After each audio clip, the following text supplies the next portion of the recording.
It's a huge part of our culture. Like the Shining movie and the Overlook, I mean, it's such a massive thing that Flanagan had to deal with. And Right. in the book Dr. Sleep, different things, and in the book of The Shining, different things happen to the hotel. So Flanagan, for the second half of this movie, he's on his own reconciling Kubrick's Shining and Stephen King's Shining. Yeah. And I think he pulls it off, which I don't know how many directors pull that off. Like that, like he does it so that the story wraps up. And at the end of it, I was like, wait a minute, everything's sort of resolved. You know, and like you're talking about The Shining, which is like the set other than The Exorcist. Like, what's a more famous horror movie? Like Yeah, that's it's it. Those way are the up two. there. Yeah, you that's know. way up So there. yeah, Which brings me to the parts that were really hard for me to get around.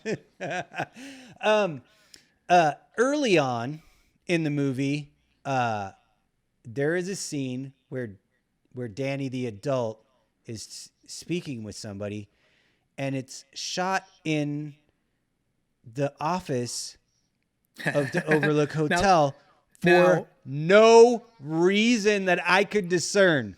well, should we talk about what I really want to talk about? Which is what? Room 237, the movie. Let's go. There's 20 minutes in Room 237 about that scene in The Shining, and that's why Flanagan put that scene in this movie. So one of the things that, as a total digression, when I asked Dan It's to all give connected. me, when I asked Dan to give me a movie review, the first thing he said was Room 237, which is a documentary style movie. It's a documentary about all of these theories about what is actually happening in Stanley Kubrick's making of The Shining. And I watched it some years ago, 3-4 years ago, and it made me really mad. Like it made me mad that people had spent so much of their time on being so obstinate about something that was so clearly just made up in their own mind, and they were so adamant about it. Was weird. It was like Flat Earth to me. Watching that was like trying to watch a Flat Earth documentary.